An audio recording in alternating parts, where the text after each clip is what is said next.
November 10th, 1944. Camp Livingston, Louisiana. She held it in her left hand, hidden inside her coat pocket. A piece of bread. Half a crust, really. Hard as stone, dark as earth. Annalisa Hartmann had carried it across the Atlantic Ocean, hidden it through 3 inspections, guarded it through 6 weeks of captivity like it was made of gold. Because in her world, it was gold. 24 years old, 6,000 miles from home. Everything she thought she knew was about to shatter. The transport truck rumbled through the gates as the sun descended below the pine trees. Inside the covered bed, 43 German women sat in silence. Their faces were pale, drawn exhausted from weeks at sea and days by rail through the American South. They wore remnants of grey auxiliary uniforms, some torn and stained from their capture in France, others still bearing the insignia of the German Women's Auxiliary Corps, though the eagles looked faded now, almost ashamed. Annalisa sat near the back, her dark eyes scanning the unfamiliar landscape through the gap in the canvas. Wooden barracks stretched in neat rows. Guard towers rose against the darkening sky. Barbed wire, endless coils of it, catching the last orange light like frozen rivers of steel. The heat struck her first when they stopped. Louisiana, in November, felt like summer in Dresden. Thick, wet air that clung to skin and made breathing feel like drowning. She had never experienced anything like it. Major William Crawford stood at the gate squinting at the manifest in his hand. 47 years old, silver threading through his dark hair, shoulders broad, but slumped with a weariness that had nothing to do with the hour. His facility had housed thousands of German and Italian male prisoners since 1943, but never women. The notification from the War Department had arrived only 3 days earlier. 3 days to prepare a separate compound. 3 days to figure out how to guard enemy women in the middle of Louisiana. On his desk in a frame he turned face down every morning and turned back up every evening was a photograph of a young man in uniform. First Lieutenant Thomas Crawford, 21 years old. Omaha Beach, June 6th. The telegram had arrived in August, but the photograph still felt warm to the touch. The truck's tailgate dropped with a metallic clang. Annalisa stepped down first, her legs unsteady from the journey. Behind her, a younger woman named Frieda Schroeder stumbled slightly weak from the crossing. Annalisa reached out to steady her without thinking. Their shared glance communicated everything. Fear, exhaustion, the terrible uncertainty of what came next. They had heard stories, whispered in the dark holds of transport ships, shared in the processing camps in France, stories about what Americans did to prisoners, especially women prisoners.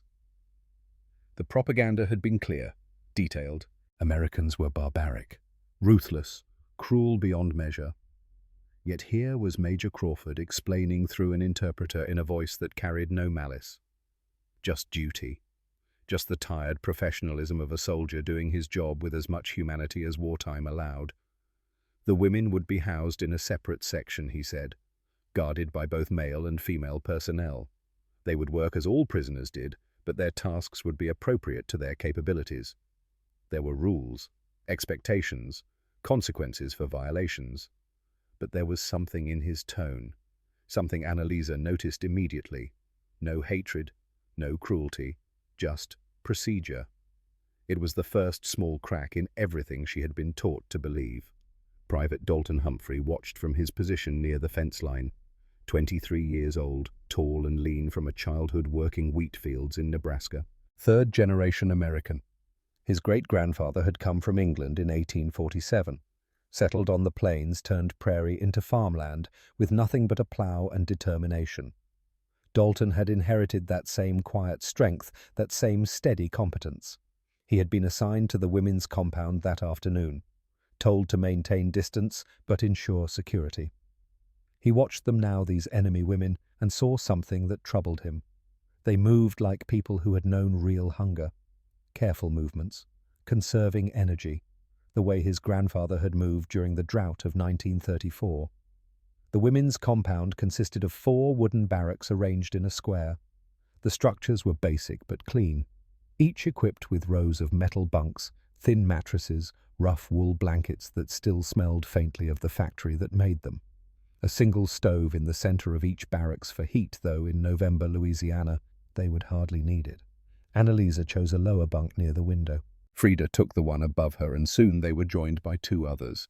Margaret Mueller, a nurse from Munich, 38 years old, with prematurely grey hair and hands that never stopped moving, always looking for something to heal, and Liesel Berg, just 22, who clutched a photograph of her family like it was a religious icon. That first night, whispered conversations in German filled the darkness. Margaret had been captured near Strasbourg. She had been working in a field hospital when the Americans overran their position. She had expected execution. Instead, they had given her coffee and asked about her medical training. Liesel had left 2 children with her mother-in-law to serve in the communications corps. Her husband was dead, killed at Kursk. The children were 4 and 6.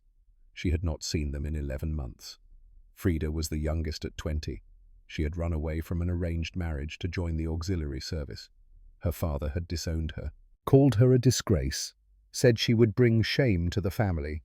She had not received a letter from home in over a year. Annalisa shared little that first night, only that she had been a radio operator, only that she was from Dresden. She did not mention her brother Klaus, 19 years old, killed in an RAF bombing raid in October 1943. She did not mention how she had joined the Women's Auxiliary to honor him to continue what he had started. She did not mention the rage and grief that had propelled her through training, through deployment, through the long months in France. She kept these things close, guarded, like the piece of bread in her pocket. The fear in the barracks that night was thick enough to taste.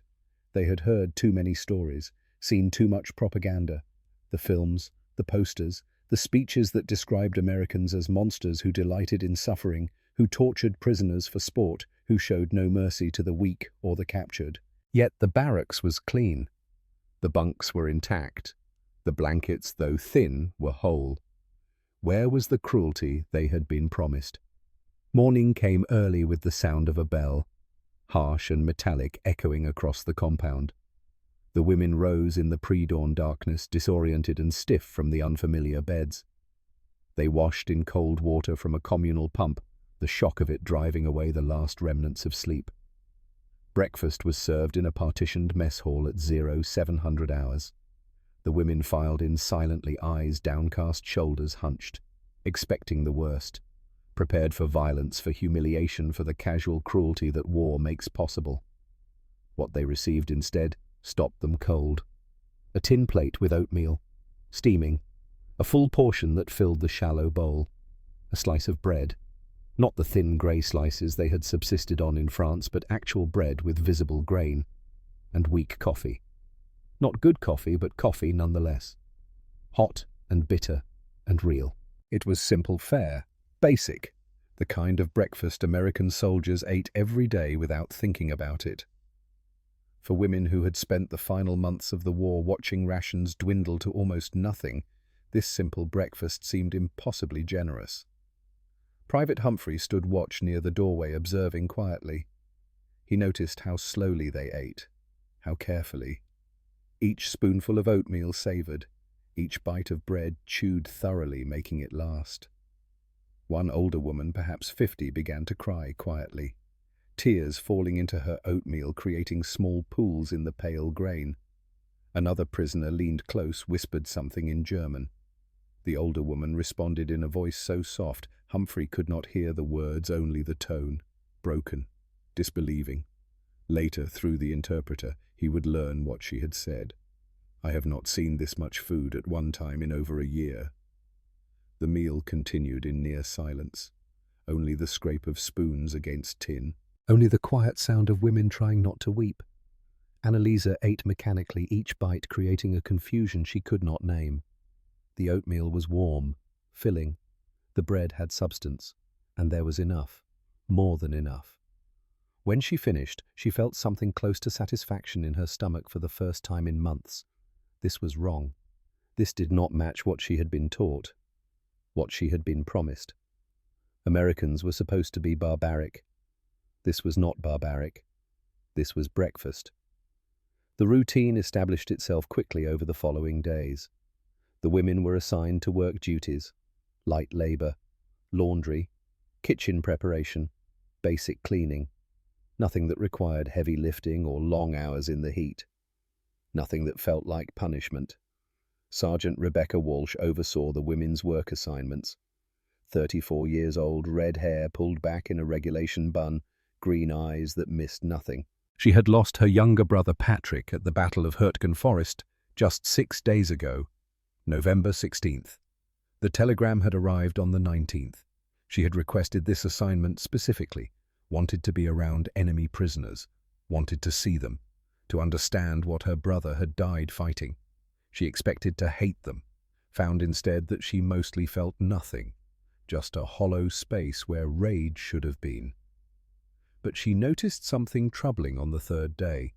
The women hoarded food, crusts of bread hidden in pockets, vegetables wrapped in cloth and tucked under mattresses, small portions saved, stashed, guarded like treasure. Walsh found a cache under one bunk: 3 bread crusts, 2 small potatoes, a handful of green beans wrapped in a scrap of uniform. She reported it to Major Crawford that evening. "They are starving," she said, not with sympathy, just stating a fact. "Or they have been starving long enough that they cannot believe the food will continue." Crawford nodded slowly. He had seen the same behavior in Italian prisoners 2 years earlier. The psychological scars of hunger lasted longer than the physical ones. "Let them keep it," he said finally. "For now, they'll learn." Private Humphrey had been assigned permanent guard duty at the women's compound. He did not mind. The work was easier than the main prisoner sections, and there was something quietly sad about these women that reminded him of the farm wives back home during the Depression, worn down, careful, afraid to hope. On the 4th day, during a shift change, he found himself near the fence line where Annalisa was hanging laundry. The November sun was warm, and the wet sheets snapped in the breeze that came across the flat Louisiana landscape. He was not supposed to speak to the prisoners beyond necessary commands, but he had been raised to believe in basic human courtesy. And she looked so young, hanging those sheets with such careful precision. "Where are you from?" he asked in simple English. Annalisa looked up startled. Her hands froze on the clothesline. For a moment, fear flickered across her face. Then something else. Curiosity, maybe. "Dresden," she said carefully. Her English was hesitant but clear. "Germany." "You?" "Nebraska," Humphrey replied. He gestured vaguely north and west. "Farm country. Wheat, mostly." She nodded, but did not seem to understand. He pulled a photograph from his pocket. His mother and father standing in front of the farmhouse, the wheat fields stretching golden behind them to the horizon. "Home," he said, showing her. Annalisa looked at the photograph for a long moment. She saw the vast fields, the simple house, the 2 people who looked tired but content. It looked nothing like Dresden, nothing like the neat streets and stone buildings and the familiar shape of the Frauenkirche against the sky. But it looked like a home that was loved.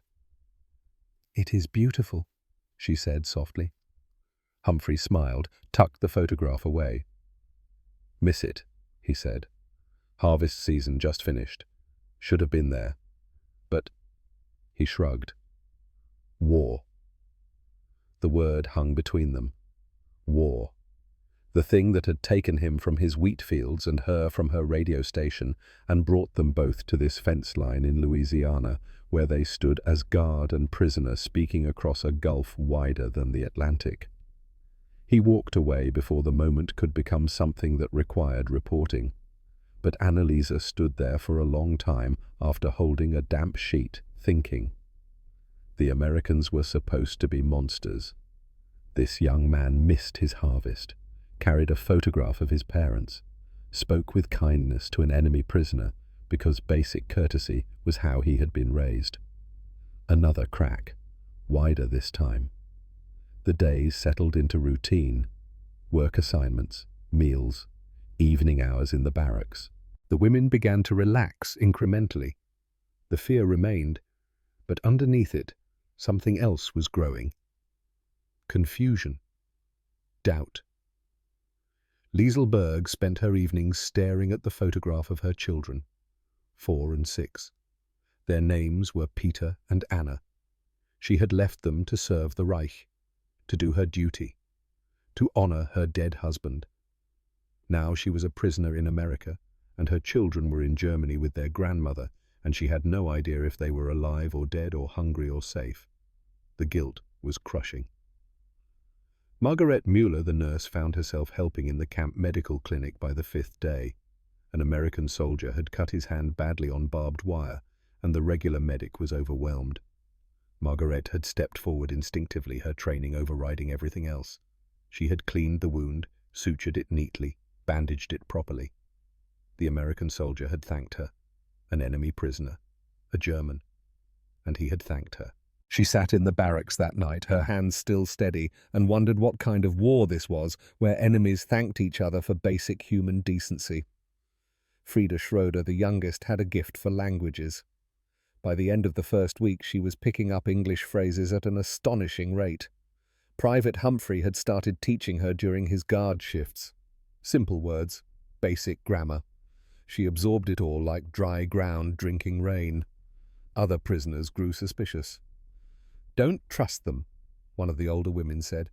"It's a trick. They want us to feel safe, then they will hurt us." But Frieda did not think it was a trick.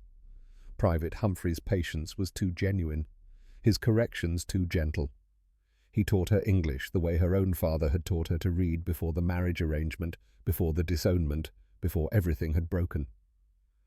Annalisa watched all of this with growing unease. The propaganda had been so clear, so certain. Americans were barbaric.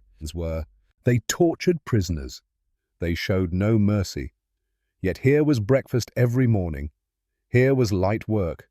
Here was a young soldier from Nebraska who missed his wheat harvest. Here was a nurse being thanked for suturing a wound. Where was the barbarism? On November 17th, 7 days after their arrival, Major Crawford called an assembly. The women gathered in the mess hall at 1400 hours, anxious, uncertain. Assemblies meant news, and news was rarely good. Annalisa stood near the front, Frieda beside her, Margaret and Liesl just behind. Crawford stood before them, hands clasped behind his back. The interpreter, a middle-aged woman who had emigrated from Germany in 1938, stood at his side. "I want to explain something to you," Crawford began, and the interpreter translated in careful German. "In America, we have a holiday called Thanksgiving. It happens on the 4th Thursday of November. This year, that falls on November 23rd, 6 days from now." He paused, letting the interpreter catch up. "Thanksgiving is a day when Americans gather with family to express gratitude and share an abundant meal. It is one of our oldest traditions. It goes back to the earliest days of our country." Another pause. The women listened, confused about where this was leading. "This year," Crawford continued, his voice steady and deliberate, "the camp command has decided to include the women prisoners in the traditional Thanksgiving dinner." Silence. Complete silence. "You will be provided with the same meal served to American personnel, the same food, the same portions. You will eat in the mess hall at the same time as our soldiers." The interpreter finished translating. The silence deepened. Annalisa felt the words hit her like a physical blow. The same meal, the same food. She looked at Frieda, whose face had gone pale, looked at Margaret, whose expression had hardened into disbelief. This had to be a trick, a test, something. A hand rose tentatively from the back. One of the older women, her voice shaking. The interpreter translated her question. "Why would you do this?" Crawford was quiet for a long moment. His jaw worked, and something that might have been pain flickered across his face. "Because," he said finally, "it is what we do. It is who we are, even in war, especially in war." He dismissed them, then turning away before anyone could see the photograph in his office. The young man in uniform, Thomas, 21, Omaha Beach. The women filed out in stunned silence. In the barracks that evening, the arguments began immediately. "It's propaganda," one woman insisted, "for the Red Cross. They want to look good for inspectors." "It's a trap," another said. They will poison us. Why would they feed us for 7 days just to poison us? Margaret countered, her nurse's logic cutting through panic. That makes no sense. Frida sat on her bunk, hugging her knees. Private Humphrey told me about Thanksgiving, she said quietly. He said his mother cooks for days, turkey and potatoes and pies. He said it's about being grateful for what you have and sharing it with everyone. He's lying, the older woman said flatly. Americans don't share with enemies. But Annalisa was not so sure anymore. She found Private Humphrey during his evening rounds, approached the fence line where he walked his patrol. Is true, she asked in halting English. Thanksgiving, same food? Humphrey nodded. Yes, ma'am. Same as us. Major's orders. Why? Annalisa pressed. Why you do this? Humphrey looked at her for a long moment. Then he glanced toward the commander's office where a light still burned. Major's boy died at Normandy, he said quietly. Back in June. Thomas was his name, just 21. Major got the telegram in August. He paused, choosing his words carefully. He said hate won't bring his boy back. Said we got to choose what kind of men we want to be, war or no war. Annalisa stood very still, absorbing this. The Major's son was dead, killed by Germans. And yet he was ordering his camp to feed German prisoners a feast. It made no sense. It violated everything she understood about war, about enemies, about how the world worked. Unless everything she had been taught was wrong. That night, Annalisa lay in her bunk, unable to sleep. Around her, whispered conversations continued. Some women still insisted it was a trick. Others allowed themselves small, cautious hope. Margaret's voice came from the darkness.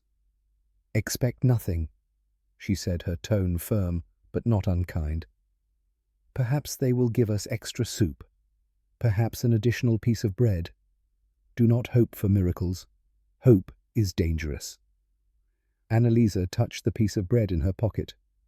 6 weeks old now, hard as stone. She had carried it this far because she believed she might need it, because she believed Americans would starve her, because she believed the propaganda. But what if the propaganda was wrong? What if Private Humphrey really did miss his wheat harvest? What if Major Crawford really had chosen mercy over hate? What if breakfast every morning was not a trick, but simply what Americans did? The questions kept her awake long into the night. November 18th dawned clear and warm. Annalisa was assigned to kitchen preparation duty that morning.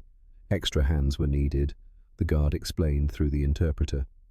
Just basic work, peeling vegetables, washing dishes. She entered the camp kitchen expecting the usual setup. Basic supplies, minimal equipment, standard military efficiency. What she saw stopped her in the doorway. Corporal Edward Brennan stood in the center of organized chaos. 45 years old, broad-shouldered and thick-armed from years of professional cooking. He had served in World War I, fought at Meuse-Argonne in 1918, seen things he never spoke about. After the war, he had worked as a cook in Dallas, then New Orleans, then had re-enlisted when this war started because his boy Vincent was enlisting and someone needed to keep an eye on the younger generation. Vincent was 19 now, fighting somewhere in the Ardennes. The letters came irregularly, but they came. Corporal Brennan was directing a massive operation. Deliveries were arriving, sacks of potatoes, crates of vegetables, and turkeys. Whole turkeys, 15 of them still frozen, laid out on preparation tables like pale monuments. Annalise stared. Her mind struggled to process the scale. This was not extra soup. This was not additional bread. This was abundance. Brennan noticed her standing frozen in the doorway. "You speak English?" he asked. Annalisa nodded mutely. "Good. Need help with potatoes. Peeling stations over there." He pointed to a corner where industrial-sized sacks waited. "You know how to peel potatoes?" "Yes," Annalisa managed. "Then get to work. We got about 100 pounds to get through." She moved to the station mechanically, found the peeler, started working. But her mind was reeling. 100 pounds of potatoes, 15 turkeys. This was not a show. This was not propaganda. This was too big, too elaborate, too expensive to be fake. Halfway through the morning, Brennan came over to check her progress, saw the neat pile of peeled potatoes, the careful way she worked to avoid waste. "You're good at this," he said. "Worked in kitchens before." "At home," Annalisa replied. "Helped my mother." Brennan nodded. "She taught you well. No waste. That's important." He started to walk away, then stopped, turned back. "My boy's in your country right now," he said quietly. "Vincent, 19 years old, fighting near Aachen last I heard." He paused. "I hope if he gets captured, if something happens, I hope somebody over there feeds him. You know, just feeds him." Annalisa looked up at this American cook, this enemy soldier, and saw a father, just a father, hoping his son would be shown mercy. "I hope too," she said softly. Brennan nodded once, then returned to his turkeys. Annalisa continued peeling potatoes, but her hands shook now. The rage that had sustained her since Klaus died, since Dresden, since everything had started falling apart, that rage was crumbling, being replaced by something more complicated, something more painful. Doubt. November 19th, November 20th, November 21st. The smell began. At first, just hints of it.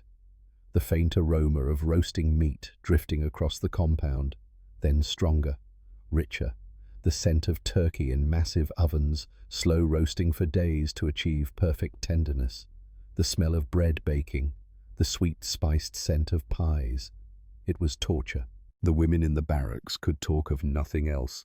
The smell invaded everything, seeped into clothing, filled the air, made stomachs clench with hunger and anticipation and fear. "It's too much," Liesl said on the evening of November 21st. "The smell. I can't think. I can't sleep." "It's real," Frida whispered. "It has to be real. They wouldn't roast actual turkeys just to trick us." "Why not?" the older woman countered. "Psychological warfare. Make us hope, then take it away. Break us without violence." But even she sounded less certain now. Margaret sat on her bunk hands folded in her lap, silent. She had worked in the medical clinic again that day, had treated an American soldier for pneumonia, had stayed late to monitor his fever. The doctor, Captain Morrison, had thanked her, had told her she had probably saved the man's life. She did not know what to do with this information. Did not know how to reconcile it with everything she thought she knew about Americans, about enemies, about war. Annalisa spent the evening of November 21st in silence. She had worked in the kitchen again that day, had watched Corporal Brennan test a batch of bacon. The smell of it had nearly brought her to her knees.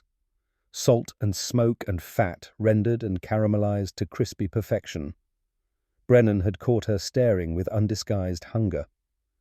"Sorry," he said. "Shouldn't cook bacon in front of hungry folks. That's just cruel." But he had wrapped 2 pieces in paper and tucked them in the cold storage marked with her initials. "For tomorrow," he had said. "Everyone gets bacon tomorrow." That night in the darkness of the barracks, Annalisa allowed herself to remember something she had tried to forget. Dresden, 1943, October, before Klaus died, before everything changed. Sunday dinner. Her mother had somehow obtained a small piece of pork, not much but enough.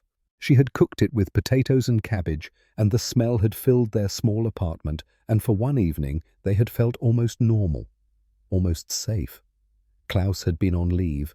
He had worn his uniform with such pride.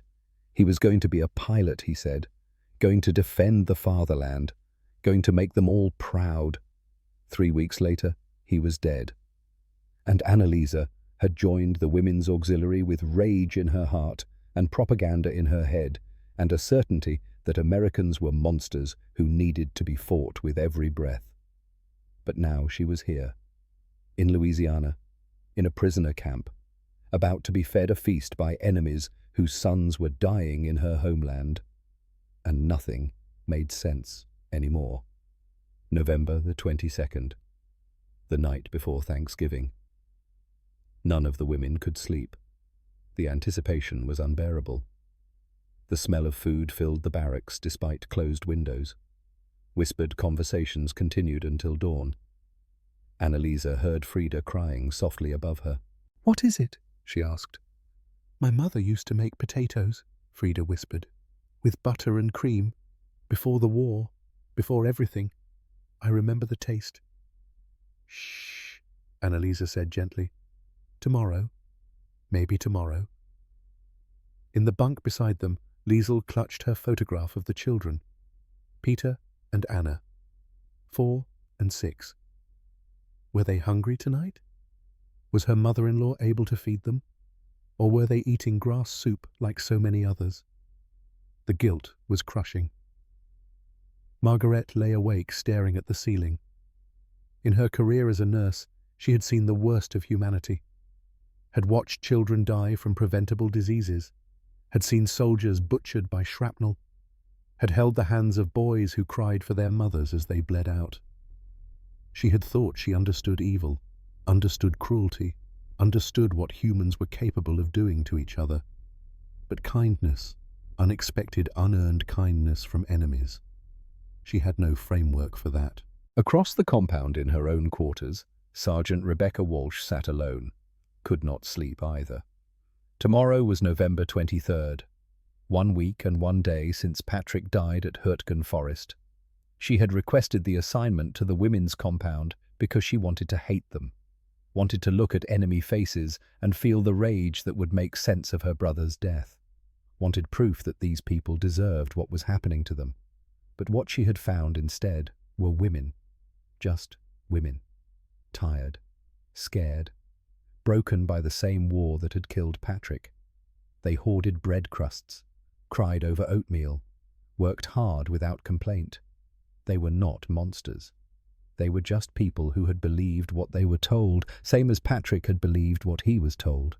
And now Patrick was dead in a forest in Germany, and these women were prisoners in Louisiana, and none of it made any sense. She picked up the small brass oak leaf pin from her desk, had carried it in her pocket for 3 days, unable to decide what to do with it. Tomorrow was Thanksgiving. Tomorrow Major Crawford would feed these women, would show them mercy Patrick would never receive. Walsh closed her hand around the pin, felt the sharp edges press into her palm. "Somebody has to stop hating first," Crawford had said. "Might as well be us." She would give the pin to one of them, the dark-haired one, Annalisa, the one who worked hard and asked quiet questions and seemed to be learning that everything she knew was wrong. Not because the German woman deserved it, but because Patrick would have wanted her to choose mercy over rage, because hate had not saved Patrick, and hate would not bring him back. At 600 on November the 23rd, Walsh entered the women's barracks. The prisoners scrambled to attention, fear flashing across their faces. An early morning visit from a guard never meant good news. Walsh stood in the doorway, her expression unreadable. For a long moment she said nothing, just looked at these enemy women, these Germans, these people whose countrymen had killed her brother Patrick 7 days ago at Hurtgen Forest. She should hate them, wanted to hate them. But standing there, looking at their fearful faces, their thin bodies, their careful, beaten-down hope, she felt only a vast emptiness where rage should have been. "The Thanksgiving dinner is happening," she said through the interpreter. 1100 hours, mess hall. You'll need to look presentable." The women stared at her in shock. Walsh reached into her pocket, pulled out the small pin, the oak leaf, simple, brass. She walked to Annalisa's bunk and held it out. "My brother Patrick," Walsh said, her voice thick with an emotion she could not name. "He died at Hurtgen Forest, November 16th, 1 week ago today." Annalisa took the pin with shaking hands. "I hated all of you," Walsh continued. "Wanted you to suffer. Wanted you to feel what Patrick felt." She paused, her jaw working. "But the Major's right. Somebody has to stop hating first. Might as well be us." She turned to leave, then stopped at the door. "The oak tree is an American symbol," she said. "Strength, endurance, survival. Wear it today. It's Thanksgiving tradition." Then she was gone. The barracks erupted in whispers. Annalisa stared at the oak leaf pin in her palm. It was warm from Walsh's pocket, a gift from a woman whose brother had just died, given to an enemy prisoner. Nothing made sense. The women helped each other prepare, smoothed down wrinkled uniforms, braided hair, washed faces in cold water. They had so little, but they did what they could to look presentable, to show respect for what was coming, whatever it was. Annalisa pinned the oak leaf to her collar. The small brass weight felt significant, heavy with meaning she could not yet comprehend. At 10:50 hours they formed into lines outside the barracks. The November sun was warm, the sky cloudless. A perfect autumn day in Louisiana. Private Humphrey stood at the head of the formation. He looked nervous, young. He caught Annalisa's eye and gave a small, encouraging nod. "It's going to be okay," he said quietly. "You'll see." At exactly 1100 hours, they began walking toward the mess hall. Annalisa's heart pounded so hard she thought it might break through her ribs. Around her, she could hear the other women breathing in short, sharp gasps, fear and hope and anticipation mixing into something that felt like drowning. They reached the mess hall doors, closed, solid wood. Behind them sounds, movement, the clatter of plates. Private Humphrey pulled the door open. Annalisa stepped forward into the doorway and stopped. The world tilted. Sound faded. Everything narrowed to a single, impossible sight. Long tables, white cloths, and food. So much food. More food than she had seen in 2 years. More food than she thought existed in the world. Golden brown turkeys on platters, skin glistening, steam rising. Bowls of mashed potatoes with butter melting in golden pools across the top. Green beans with slivers of almonds. Glazed carrots that gleamed like polished amber. Cranberry sauce ruby red and shining. Baskets of bread fresh and warm, the crusts golden brown and cracking. And pies, whole pies. Pumpkin and apple, their lattice crusts dusted with sugar, their fillings bubbling slightly at the edges. Beside her, Frida grabbed the doorframe to keep from falling. Behind her, Liesel made a sound halfway between a gasp and a sob. Annalisa tried to breathe and found she couldn't. Tried to think and found her mind blank. Tried to reconcile this abundance with everything she knew about war and scarcity in the world. Failed. This wasn't extra soup. This wasn't additional bread. This was abundance beyond comprehension. This was America's promise made visible. This was propaganda shattered into 1,000 pieces by the simple reality of butter melting into mashed potatoes. Tears started falling before she realized she was crying. And the feast had not even begun. Annalisa did not remember walking to her seat, did not remember sitting down. One moment she stood in the doorway paralyzed by abundance. The next, she was seated at a long table, white cloth beneath her hands, the impossible feast spread before her like a dream. Frida sat beside her, trembling visibly. Across the table, Margaret had gone pale, her nurse's composure finally cracking. Liesel clutched her family photograph so tightly her knuckles had turned white. American soldiers were already seated at the same tables, not separate, not guarded, mixed together. Private Humphrey sat 3 seats down from Annalisa. Corporal Brennan stood near the kitchen entrance wearing a clean apron, pride evident on his weathered face. Sergeant Walsh positioned herself near the door, her expression carefully neutral, but her hands were shaking slightly. The tables stretched the length of the hall. White cloths that looked almost ceremonial. Place settings with actual silverware. Not tin cups and dented spoons, but real forks and knives that caught the light. Glasses for water. Napkins folded beside each plate. It looked like a celebration. It looked like peace. "Before we begin," Major Crawford said, his voice carrying across the now silent hall, "I want to explain what you're seeing." The interpreter translated in careful German, her own voice unsteady. In 1621, the Pilgrims who had come to America held a harvest feast with the Native Americans who had helped them survive their first brutal winter. They shared what they had. They gave thanks for survival, for community, for the grace of another day. Crawford paused, his gaze sweeping across the assembled prisoners. Every year since Americans have gathered on this day to remember that first meal, to give thanks for what we have, and to share it. He gestured to the laden tables. Today, you share our table. Not because you've earned it, not because the war is over, but because this is who we choose to be. This is what Thanksgiving means. The silence that followed was absolute. Then Corporal Brennan and 2 other soldiers began serving.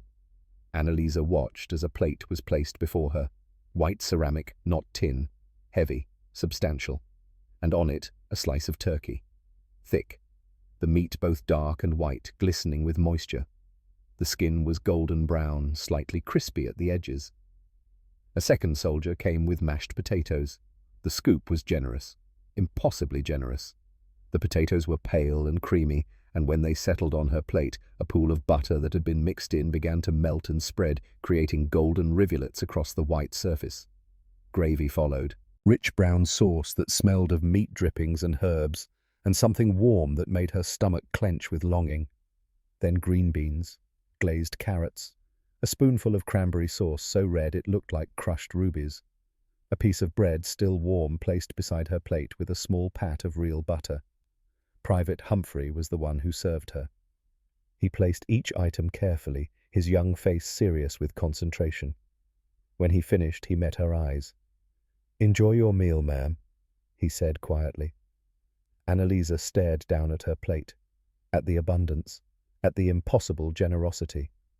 Around her, she could hear small sounds, gasps, quiet sobs, the scrape of a chair as someone sat down too hard.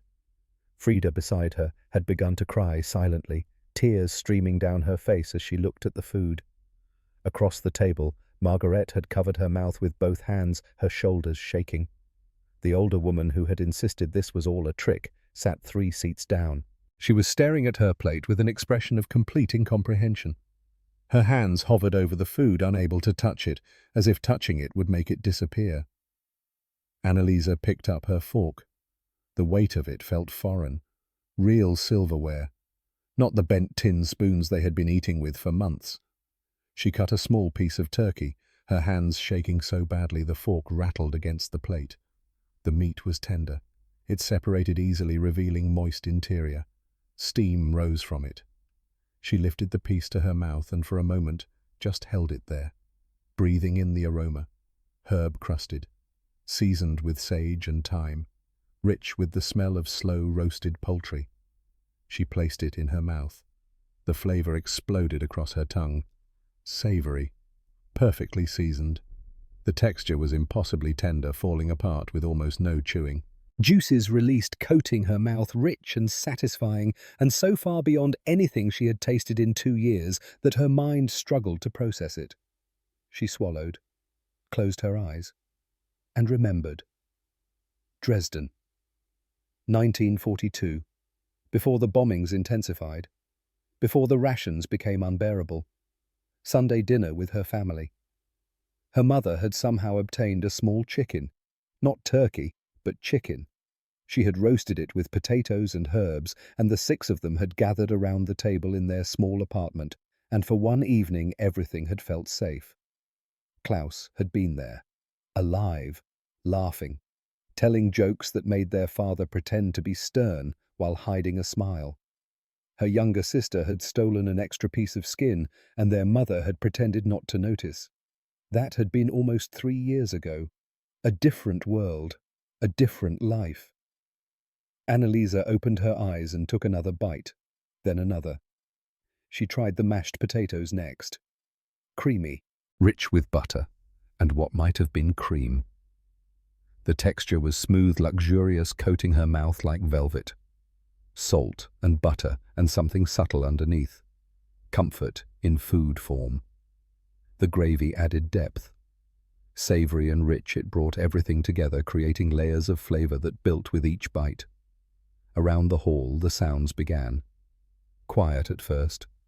The scrape of forks against plates. The soft clink of glasses being lifted. Then the crying started in earnest.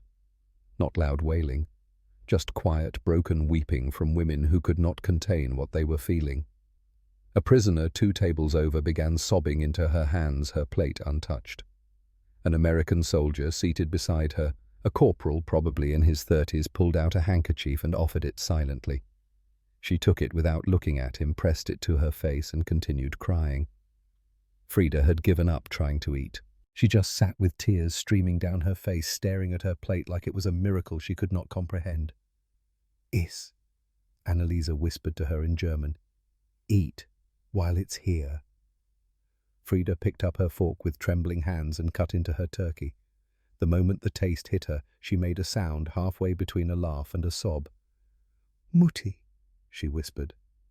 "Mutti used to make potatoes, before everything. They tasted like this. I thought I had forgotten, but I remember now." Annalisa reached over and squeezed her hand. Said nothing. There was nothing to say. Across from them, Margareta had finally started eating. She worked methodically, her nurse's training showing even now. Small bites, chewed thoroughly, savouring each one. But tears ran down her face, unchecked, falling into her food, mixing with the gravy. Liesel had set her family photograph beside her plate. She would take a bite, then look at the photograph of her children. Take another bite, look again, as if she needed to remember them with each taste, as if the food and the guilt were inseparable. Then the bacon came. Corporal Brennan himself carried out the platter. Long strips of bacon cooked to crispy perfection. The fat had rendered translucent, the meat had caramelized to deep mahogany. The edges were curled and crispy like delicate lace. The smell hit the room like a wave. Salt, smoke, caramelized pork fat, a sweetness underneath, subtle and complex. It filled the air, invaded every breath, made mouths water uncontrollably. Annalisa watched as the platter was passed down the table. Each person took 1 or 2 strips. When it reached her, she looked down at the bacon and felt something break inside her chest. She picked up a single strip, held it. The fat was still warm, glistening. The meat was crispy, structural. She could see the texture. The way it had been cooked slowly, rendering the fat without burning it, allowing the sugars to caramelize, the salt to penetrate and enhance. She brought it close to her face, breathed in. The aroma was overwhelming, rich, intense. Everything that was good about food concentrated into this one simple thing. She took a bite. The bacon shattered between her teeth like delicate glass. The initial crunch gave way immediately to the tender meat underneath. Salt exploded across her tongue first. Intense, satisfying, making her salivary glands activate almost painfully. Then the fat. Rich and unctuous, it coated her mouth like warm silk. The smokiness followed, deep and complex, layered with subtle sweetness from the caramelization. For 30 seconds, everything else disappeared. The war, the camp, the fear, the guilt. There was only bacon, only this taste. Only this moment of pure, uncomplicated pleasure that her body had been denied for so long. It had forgotten such things were possible. She swallowed, took another bite. The second taste was even better because now she knew what was coming, could anticipate it, could let it fully wash over her senses. Then the memory hit. Her mother's last letter. September 1944. 2 months ago. Smuggled through the Red Cross. The words had been carefully chosen to pass censors, but the meaning was clear. We are managing. The rations are sufficient. We make do with what we have. Yesterday we had soup. Reading between the lines, Annalisa had understood. Soup meant water with potato peels, maybe some grass, maybe bark boiled until it was soft enough to chew. Managing meant surviving. Barely. Sufficient meant not enough. Never enough. The letter had included a single sentence that had stayed with Annalisa like a splinter. "I gave your sister my portion yesterday. She is still growing." Her mother was starving herself so her younger daughter could eat an extra ounce of potato peel soup. And here was Annalisa, in America, enemy territory, eating bacon, real bacon, crispy, salted, rich with rendered fat, the kind of bacon her mother had not seen in 2 years, the kind of bacon her little sister probably could not even remember the taste of. Annalisa looked down at the half-eaten strip in her hand, at the abundance on her plate, at the tables loaded with more food than her entire apartment building in Dresden would see in a month. The guilt crashed over her like a physical force. She was eating bacon while her mother ate shoe leather boiled in water. She was tasting butter while her sister survived on grass soup. She was being fed by enemies while her family starved under Allied bombs. The bacon turned to ash in her mouth. She tried to swallow and found her throat closed, tried to breathe and found herself choking. The tears came suddenly, violently, unstoppable. She pressed her napkin to her face, but the sobs broke through anyway. Deep, wrenching sounds that came from somewhere below her ribs. Her shoulders shook, her whole body trembled. Frida's hand found her shoulder. Then Margareta reached across the table, gripped her hand. No words, just presence, just the shared understanding of women who all carried the same impossible guilt. They told us Americans were barbaric. Annalise thought through the tears. Barbaric people don't share bacon with enemies. Barbaric people don't feed prisoners better than their own families eat at home. The propaganda had been so clear, so certain. Americans tortured prisoners. Americans delighted in suffering. Americans were monsters. But monsters don't serve mashed potatoes with real butter. Monsters don't give thanks before sharing abundance. Monsters don't look at you with quiet kindness and say, "Enjoy your meal, ma'am." Everything she had believed was wrong. Everything she had been taught was a lie. And the proof was dissolving on her tongue with the taste of salt and smoke and rendered fat. The bacon had done what bullets could not. It had shattered her certainty, broken her propaganda-built worldview, made her question everything. Private Humphrey, seated down the table, noticed her distress. He leaned over to the soldier beside him, whispered something. The soldier nodded. A moment later, a glass of water appeared in front of Annalisa. Cold, clear. She drank it gratefully, trying to compose herself, but the tears kept coming. All around the hall, other women were crying too, some silently, some with broken sobs. The American soldiers sat quietly awkward and uncertain, unsure what to do with this collective breakdown happening at their Thanksgiving table. Corporal Brennan stood near the kitchen watching. His face was troubled. This was not the reaction he had expected.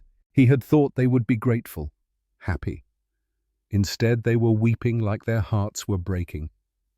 He did not understand, could not understand. He had never been hungry like this, had never experienced the psychological torture of abundance after prolonged deprivation, had never felt the crushing guilt of eating well while loved ones starved. Sergeant Walsh stood by the door, her own eyes wet. She thought about her brother Patrick, dead at Hürtgen Forest. She thought about these German women crying into food that was making them face truths they had spent years avoiding. She thought about war and what it did to everyone it touched. And she felt the last of her rage dissolve into something sadder. Something that acknowledged that suffering was suffering regardless of which uniform you wore. Major Crawford watched from the head of the table. He had known this would be difficult, had suspected the food might break them in ways cruelty never could. But seeing it happen was different than anticipating it. These women were young, most of them, younger than his Thomas had been. They had been fed propaganda and sent to war, and now they sat in a Louisiana mess hall crying into bacon because kindness hurt worse than hatred ever could. He stood slowly. The hall quieted.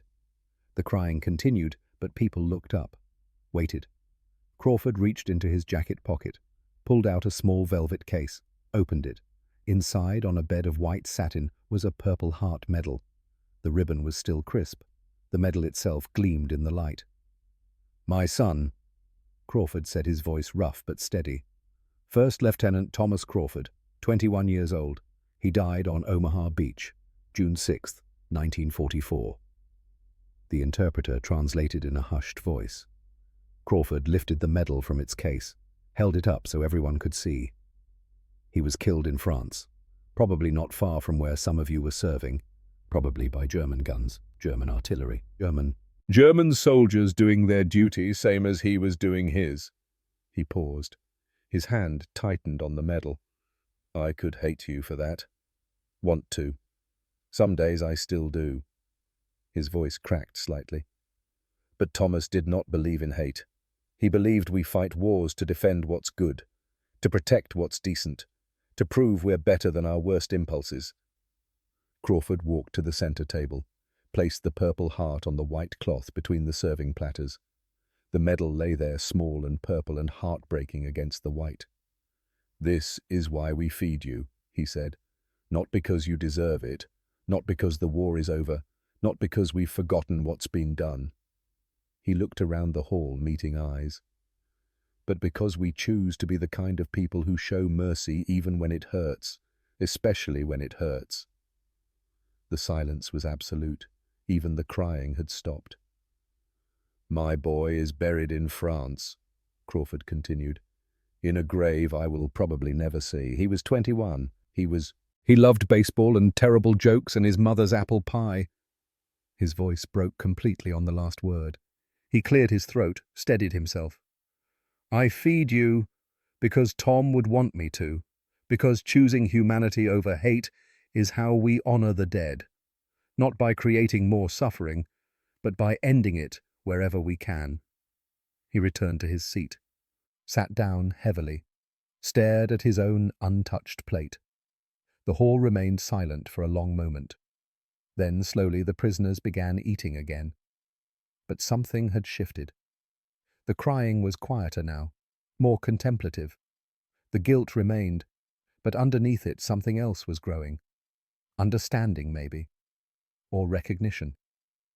Annalisa looked at the purple heart lying on the table. A father's grief made tangible, a son's death acknowledged, and still this man had chosen to feed them, to show them kindness, to prove that humanity could survive even war. She picked up another piece of bacon, ate it slowly, tasting it fully this time, not pushing away the guilt, but acknowledging it, holding both things at once, the pleasure of the food and the pain of knowing what it represented, the abundance here and the scarcity there, the choice between hate and mercy, and how that choice echoed across every action, every meal, every moment. The rest of the dinner continued quietly, soldiers and prisoners eating together, passing platters, sharing this strange, painful, necessary moment. When the pies came out, Annalisa thought she could not eat another bite, but Corporal Brennan himself brought a slice of pumpkin pie to her place, set it down with a small smile. "You worked hard in my kitchen," he said. "Peeled a lot of potatoes. This is for that." The pie was perfect, smooth filling spiced with cinnamon, nutmeg, clove. The crust was flaky and buttery and sweet. Annalisa ate it in small bites, each one a revelation. She had never tasted pumpkin pie before. It was quintessentially American, foreign, strange, and absolutely delicious. When the meal finally ended, the prisoners helped clear the tables without being asked. It seemed important somehow, to contribute, to acknowledge what had been given by giving something back, even if it was just labor. Annalisa found herself washing dishes alongside Private Humphrey. They worked in silence for a while, the hot water and soap creating steam around them. "Thank you," she said finally in careful English. Humphrey looked at her, surprised. "For what?" "For..." She struggled for words. "For this. For food. For kindness. For treating us like people." Humphrey was quiet for a moment. Then he said, "My ma always taught me that you judge folks by how they treat people who can't do nothing for them. Prisoners can't do nothing for us, can't fight back, can't refuse, can't leave." He paused, scrubbing at a stubborn spot on a plate. "So how we treat you says everything about who we are, not who you are, who we are." Annalisa absorbed this, turned it over in her mind, the simple moral clarity of it. "Your mother is wise," she said. "Yeah," Humphrey agreed softly. "She is. She'd have liked you, I think. You work hard. Don't complain. Those are things she values." They continued washing in companionable silence. Outside, the November afternoon was fading to evening. Inside, the warm water and the quiet work and the strange, fragile peace that follows shared meals. That night in the barracks, the women were subdued. The usual evening conversations were muted. Everyone seemed to be processing something too large for words. Frida lay in her bunk, staring at the ceiling. "I don't understand," she said to the darkness. "How can they be kind after everything?" "Because they choose to be," Margaret answered from across the room. "Choice. That is the difference. We were told what to think, what to believe. They choose." Liesel held her photograph of her children, traced their faces with one finger. "My Peter, my Anna. Are they eating tonight, or are they hungry?" Her voice broke. "How can I have eaten so much when they have so little?" No one had an answer for that. The guilt was too big, too complicated. There was no way to reconcile the abundance they had just experienced with the scarcity they knew existed back home. Annalisa touched the oak leaf pin that Sergeant Walsh had given her. Such a small thing, brass and simple. But it represented something enormous. A woman whose brother had just been killed by Germans giving a gift to a German prisoner, choosing mercy over hate. "They are teaching us something," Annalisa said quietly. "I do not know if I want to learn it, but they are teaching us anyway." "What are they teaching?" Frida asked. Annalisa thought about the bacon, the butter, the purple heart on the white tablecloth, Major Crawford's broken voice, Private Humphrey's patient kindness, Corporal Brennan's hope that someone would feed his son. "That propaganda can be defeated," she said finally. "Not with words, not with arguments, but with bacon, with mashed potatoes, with the choice to show mercy when you have every right to show cruelty." The barracks fell silent. Outside, the Louisiana night settled over the camp. Somewhere guards walked their rounds. Somewhere the war continued. Men died. Cities burned. Families starved. But here, for one day, 43 German women had been fed by their enemies, had tasted abundance, had faced the uncomfortable truth that everything they had been taught was wrong. And that truth tasted like butter and smoke and salt. It tasted like Thanksgiving. And it would change everything. The days after Thanksgiving moved differently, slower somehow, as if the world had tilted on its axis and was still finding its balance. November 24th dawned cold and clear. The women rose for morning count, moved through breakfast, returned to their work assignments. Everything was the same as it had been before, but everything had changed. Annalisa worked in the laundry that morning, her hands moving automatically through the familiar motions. Wash, rinse, wring, hang. But her mind was elsewhere, still sitting at that table, still tasting bacon, still watching Major Crawford place his dead son's purple heart on white cloth and choose mercy. Frida worked beside her, unusually quiet. Finally she spoke. "I keep thinking about the potatoes," she said softly in German. "How they tasted exactly like my mother's. Before the war, before everything changed." She paused, her hands stilling in the wash water. "How can I hate people who remind me of home?" Annalisa had no answer. She was asking herself the same question. Across the compound, Margaret was in the medical clinic. An American soldier had developed an infection in a cut on his arm. She cleaned it carefully, applied sulfanilamide powder, bandaged it with practiced efficiency. The soldier thanked her, called her Mom, treated her like a professional, not a prisoner. When she finished, Captain Morrison, the camp doctor, approached her. "You're good at this," he said. "Really good. Where do you train?" "Munich," Margaret replied in careful English. "University hospital, 5 years before the war." Morrison nodded thoughtfully. "We could use help like yours. If you're willing. We're short-staffed and there's talk of more prisoners arriving, male prisoners, from the European theatre. Some will need medical care." Margaret stood very still. He was offering her meaningful work, trusting her with American soldiers' lives, treating her like a colleague. "I am willing," she said quietly. Morrison smiled. "Good. Report here at 800 tomorrow.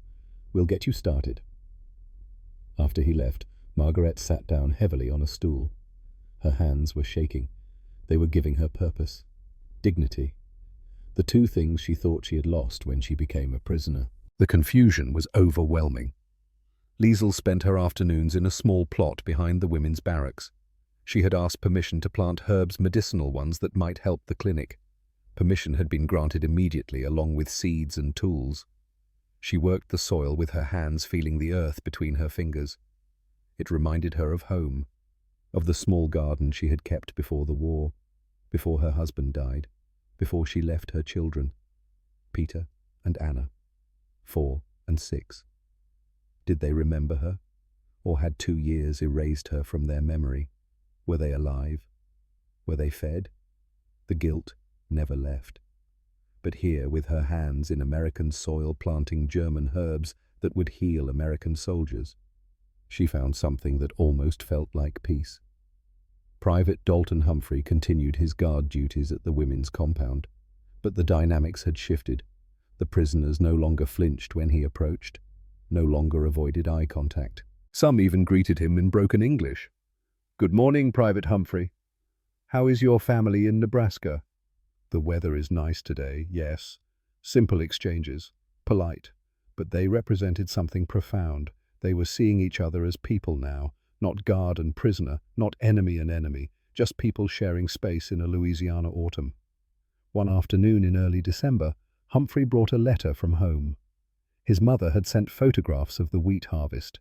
He showed them to Annalisa through the fence, pointing out his father on the combine, his younger sister stacking hay.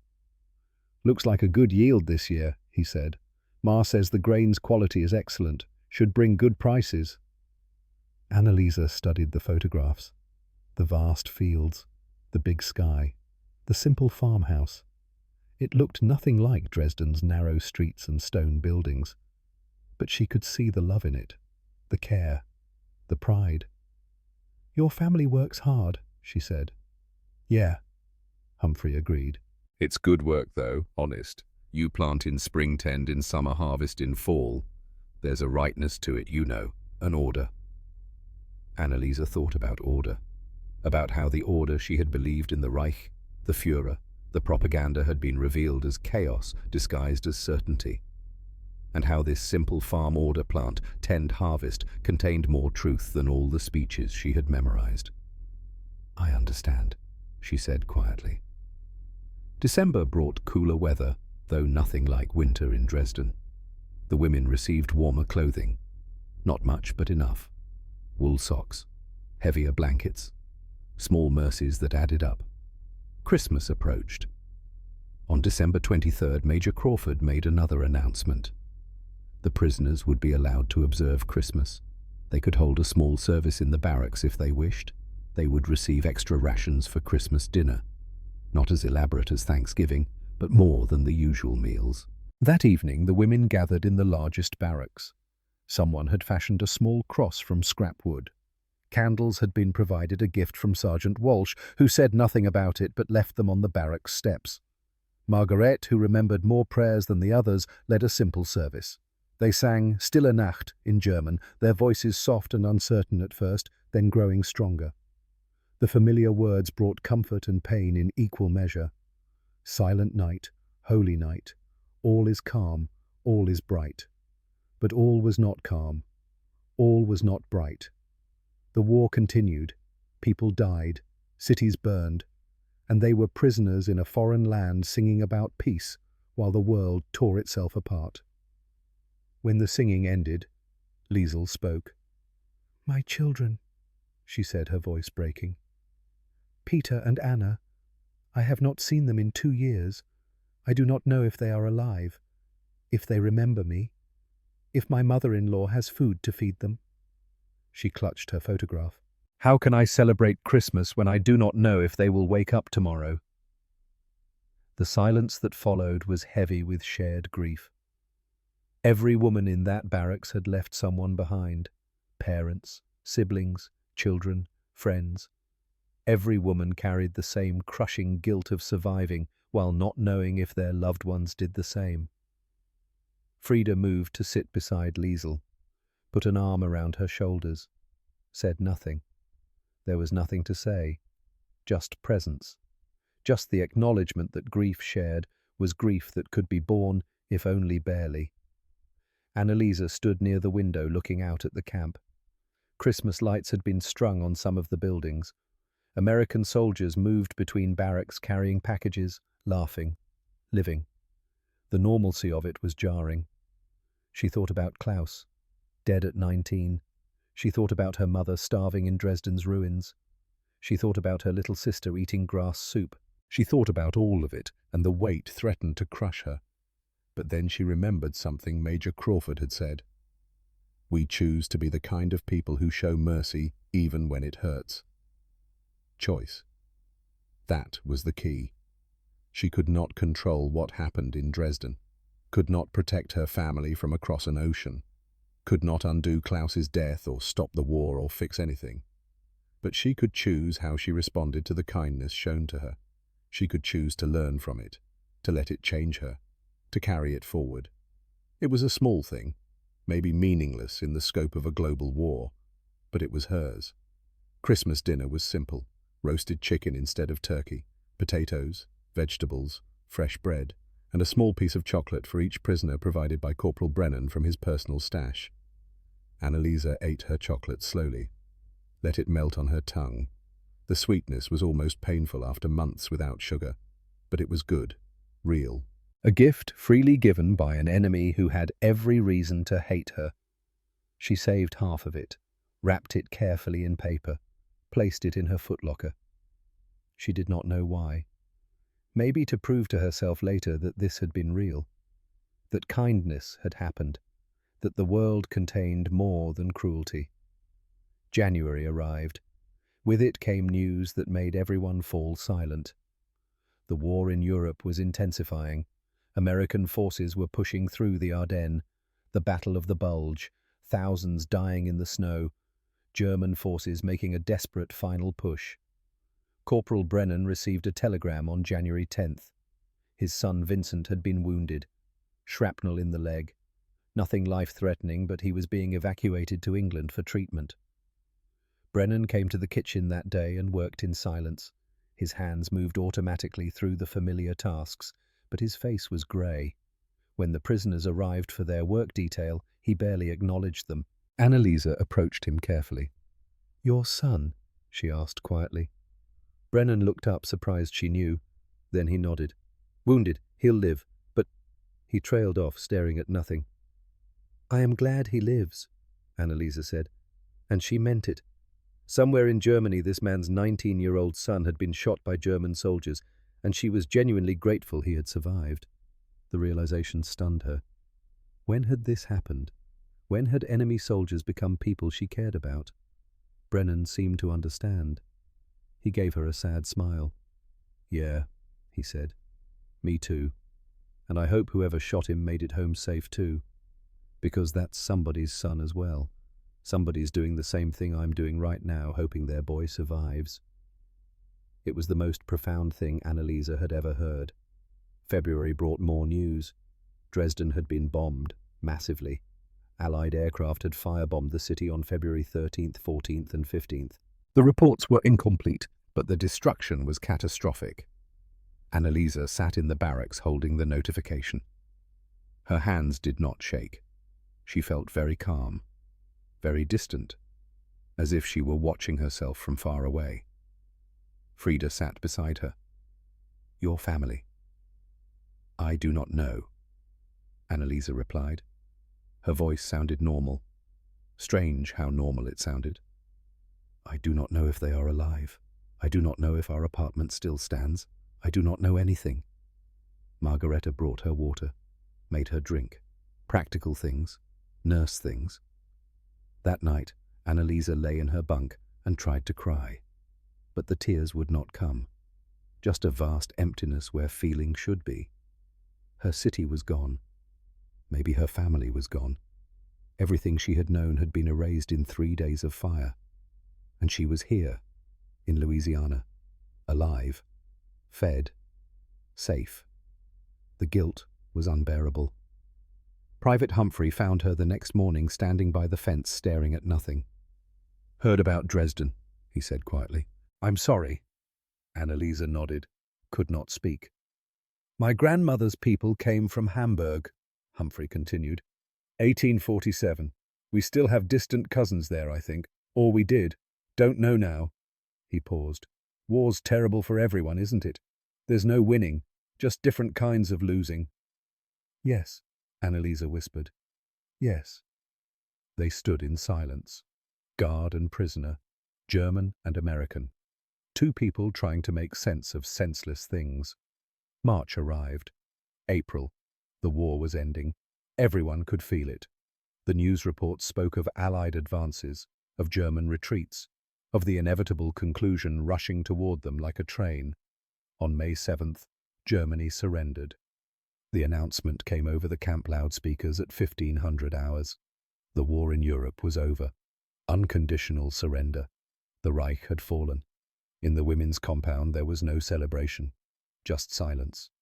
The women sat in their barracks trying to process what this meant. The country they had served no longer existed. The cause they had believed in had been proven false. Everything they had sacrificed for had been for nothing. Annalisa felt nothing. Just emptiness. Klaus had died for a lie. Her mother had starved for a lie. Dresden had burned for a lie. All of it. Lies and propaganda and the terrible price of believing things because you were told to, not because they were true. Repatriation was announced for late May. The women would be returned to Europe, to Germany, to whatever remained. The preparations began. Paperwork, processing, decisions about where each woman would go. Many had no homes to return to. Cities destroyed. Families scattered or dead. They were going back to a country that had been utterly defeated, utterly destroyed. On June 2nd, the transport was scheduled. The women packed what little they had. Said goodbye to the barracks that had been their home for 7 months. Private Humphrey came to say farewell. He brought small gifts for several of the women. For Frida, an English-German dictionary. For Margaret, a medical textbook he had purchased with his own money. For Liesel seeds for her herbs carefully wrapped. For Annalisa, he brought a photograph. The Thanksgiving table. November 23rd, 1944. Prisoners and soldiers together. Plates full. The moment captured forever. So you remember, he said simply. So you can show people that it happened, that enemies chose kindness. Annalisa took the photograph with trembling hands, looked at her own face younger by 7 months, staring at a plate of food with tears streaming down her cheeks. I will never forget, she said. How can I forget? Sergeant Walsh appeared as they were boarding the trucks. She pulled Annalisa aside. My brother Patrick, she said. He's buried in the Netherlands. I'll never see his grave, never put flowers on it. She paused, her voice thick. But I want you to know that feeding you, all of you, it helped. I don't know why, but it helped. Made his death feel less pointless somehow. She handed Annalisa a small envelope. Don't open it until you're on the ship. Then she was gone. Major Crawford stood at the gate as the trucks prepared to leave. He shook each woman's hand. Formal, correct. When he reached Annalisa, he held her hand a moment longer. You worked hard, he said. You were respectful. You learned. Those things matter. He paused. I hope you find your family. I hope Dresden can be rebuilt. I hope you get to go home. Thank you, Major, Annalisa said, for everything, for showing us that propaganda was wrong, for choosing mercy. Crawford nodded, released her hand, watched as she climbed into the truck. Corporal Brennan had packed food boxes for the journey, sandwiches, fruit, chocolate, more than enough for the trip to the port. As the trucks pulled away, Annalisa looked back at Camp Livingston, at the barracks, at the mess hall where she had tasted bacon and had her world shattered, at the people who had shown her that kindness was possible even in war. Then the gates closed, and it was behind her. On the ship crossing the Atlantic, Annalisa opened Sergeant Walsh's envelope. Inside was a letter written in careful handwriting. You did not kill my brother. War killed my brother. Hate killed my brother. I will not let hate kill me too. I hope you survive what comes next. I hope you rebuild. I hope you teach others what you learned. That mercy is stronger than rage. That kindness defeats propaganda. That we are all just people trying to survive. Be well. Rebecca Walsh. Annalisa folded the letter carefully, placed it with the photograph in her bag. Precious things. Evidence of grace in the midst of horror. The ship reached Europe in mid-June. The women were processed through a displaced persons camp in France. From there, they would be sent to various zones in occupied Germany. Annalisa was assigned to the American sector. Dresden was in ruins, but there was infrastructure for housing displaced persons. She would return there, try to find her family, try to rebuild, if there was anything left to rebuild. She arrived in Dresden on June 28, 1945. The city was unrecognizable, 70% destroyed, entire neighborhoods erased. The Frauenkirche was rubble. The streets she had walked her whole life were gone. She found her apartment building through memory and luck. The structure was still standing barely. The roof was gone. The walls were charred. But the basement shelter was intact. And in that shelter, she found her mother. Alive. Skeletal. Barely alive. But alive. They held each other and wept. No words. Just tears and the miracle of survival. Her father was dead, killed in the February bombing. Her younger sister had survived, but was living with distant relatives in the countryside. Her mother weighed less than 90 pounds. She had been eating anything she could find, grass, bark, rats, whatever kept her alive one more day. Annalisa shared what food she had from the American rations she had been given, watched her mother eat slowly, carefully, saw the same disbelief she had felt at Thanksgiving. "Where did this come from?" her mother asked. "America," Annalisa said. "I was a prisoner in America." Her mother stared at her. "They fed prisoners real food?" "Yes, Mutti, real food, more food than I have seen in years." Her mother did not believe her, could not believe her. The propaganda had been too strong, too complete. But over the following days, as Annalisa shared her story, showed the photograph, read Walsh's letter, her mother began to understand. "They were kind to you," she said finally. "The Americans, they were kind." "Yes," Annalisa replied. "They chose to be kind." The summer passed.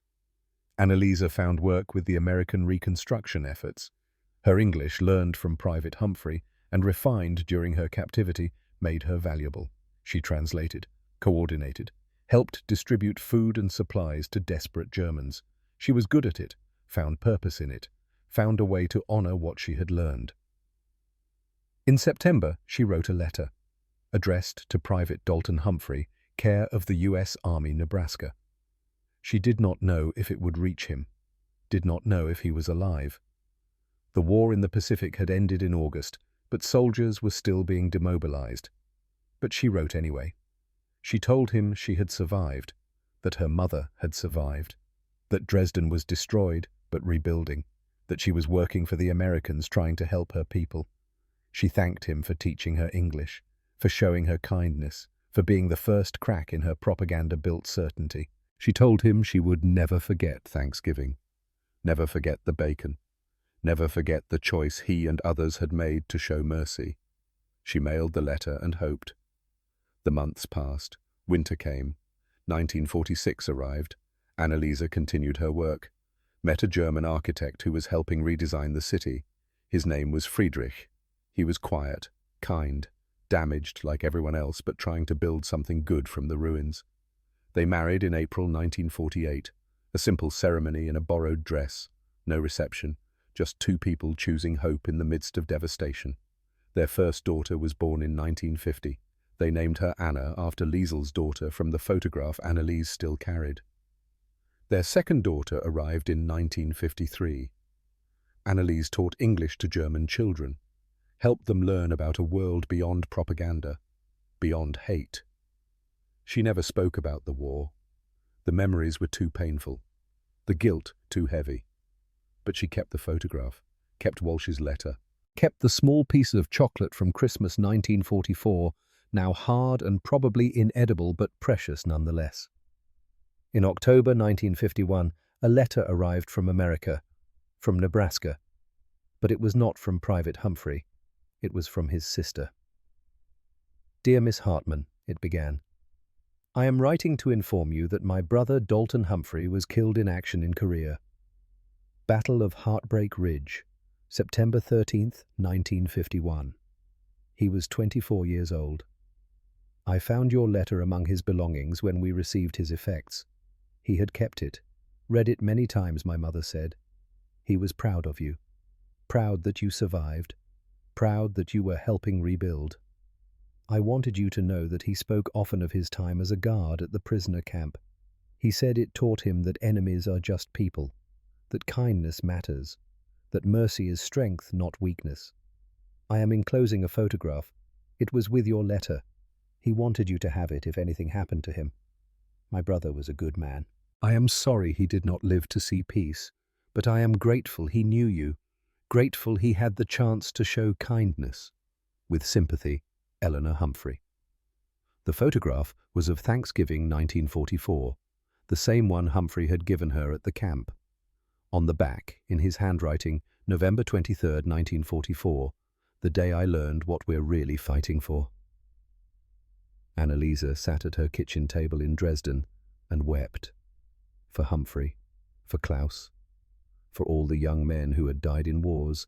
They did not start for causes that did not matter. But she also wept for what she had learned, that even in the midst of horror, humans could choose grace. That propaganda could be defeated not with arguments, but with bacon and mashed potatoes and the simple act of sharing a meal. That kindness freely given could shatter certainty and rebuild it into something better. Her daughters found her there at the kitchen table, holding the photograph, tears streaming. "Mama," the eldest asked, 7 years old now, "why are you crying?"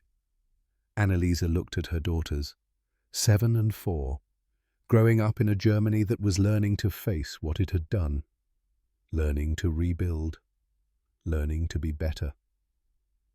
She held out the photograph, the faded image of November 23rd, 1944, prisoners and soldiers at a Thanksgiving table, her younger self crying into a plate of food, Private Humphrey in the background watching with quiet kindness, Major Crawford's purple heart on the white tablecloth. "Because a long time ago," she said, "a young man from Nebraska taught me something very important, and he just died in Korea, and I want to make sure you never forget what he showed me." "What did he teach you, Mama?" Annalisa looked at the photograph, at the abundance that had shattered her certainty, at the choice to show mercy when hate would have been easier. "That propaganda can tell you who to hate," she said slowly. "But kindness, real unexpected kindness, teaches you that hate is a choice, and you can choose differently." She stood, walked to the small kitchen, began gathering potatoes buttercream. "Come," she said to her daughters, "I will teach you to make American mashed potatoes, the way Corporal Brennan made them, the way your daughters will make them someday. Because some lessons are too important to forget, because kindness in the end is the only thing that survives when everything else has burned. And because on one November day in Louisiana, 43 enemy women learned that choosing humanity is always possible, even when everything tells you otherwise, especially then. That truth tasted like bacon and butter and salt and smoke. It tasted like Thanksgiving. It tasted like grace, and it changed everything.